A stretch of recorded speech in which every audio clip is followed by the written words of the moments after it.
Hi there! Today we're going to talk about product positioning. So we will tackle what product positioning means, why it's important for all businesses, and how you can position your product with examples too. And that's to make sure that you fully grasp the concept. So let's dive in.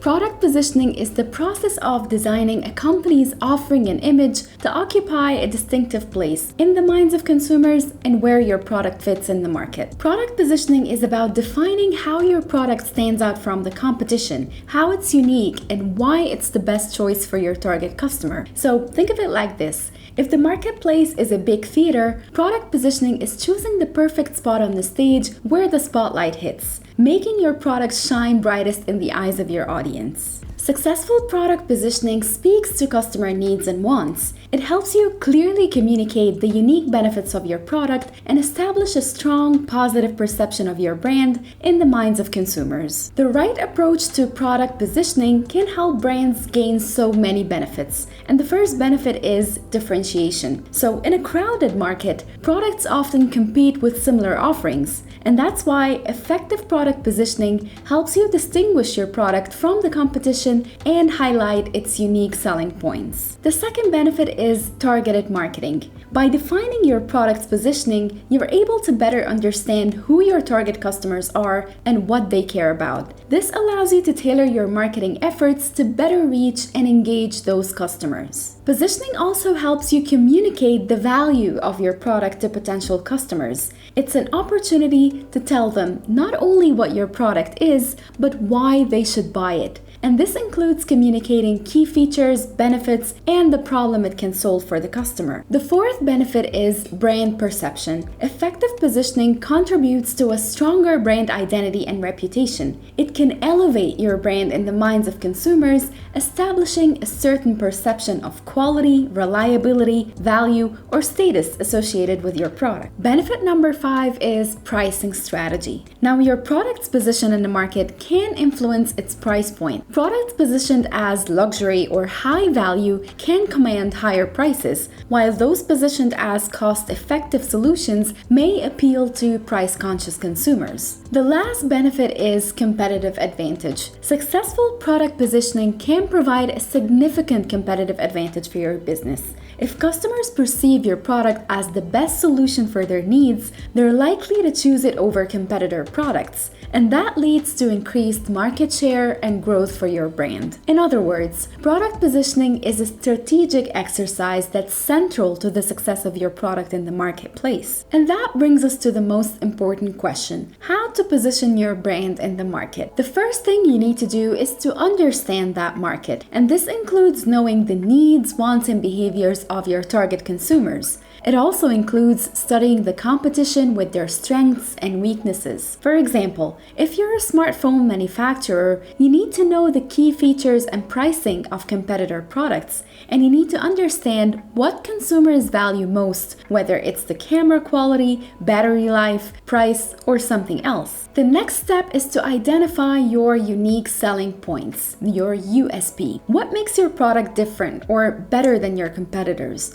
Your USP is a feature or a set of features that sets your product apart. Apple's USP, for instance, is their commitment to design and user experience, making their devices seamless and intuitive to use. Step number 3 is to define your target audience. And so you should ask yourself, who will benefit the most from your product? Having a clear idea of who your target customer is will help you position your product effectively. For instance, Tesla initially targeted wealthy, environmentally conscious consumers with their high-end electric cars. The fourth step is to develop a positioning statement. A positioning statement is a clear and concise expression of your product's unique selling point and how it meets the needs of your target market. For example, think of Zoom. Zoom's positioning statement could be something like, For remote teams and businesses who need reliable and user-friendly video conferencing, Zoom is the go-to solution that offers superior video quality and innovative features that make online collaboration seamless. This way, they made it very clear who they're targeting and how they can solve their problem. Step number 5, and this is super important, you need to align your marketing mix with your positioning. So your marketing mix is the product, the price, the place, meaning the distribution,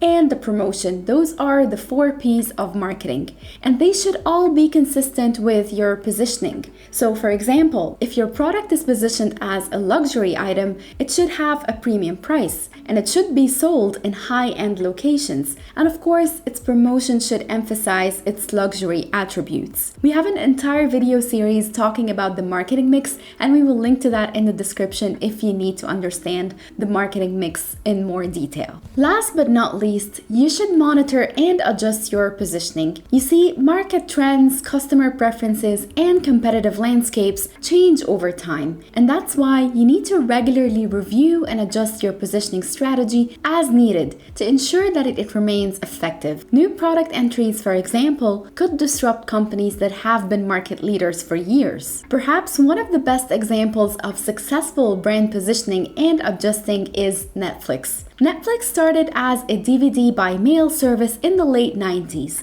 positioning itself as a convenient alternative to a traditional video rental store. As technology advanced, Netflix saw the potential in the emerging market of online streaming, and they made a significant shift. In 2007, they launched their streaming service, positioning themselves as a way for customers to instantly watch television shows and movies on their personal computers. In the early 2010s, Netflix made another significant adjustment to its positioning. Not only did it serve as a platform for viewing content, but it also began to create its own original content, and that started with the series House of Cards in 2013. This positioned Netflix as not just a content distributor, but also a premium content producer. And then they did that again when they adjusted their positioning one more time to adapt to the global market. They began producing localized content in non-English speaking countries and diversified their content library to cater to a wide variety of international tastes. This constant repositioning allowed Netflix to evolve from a DVD rental service to a leading global streaming platform and a content producer.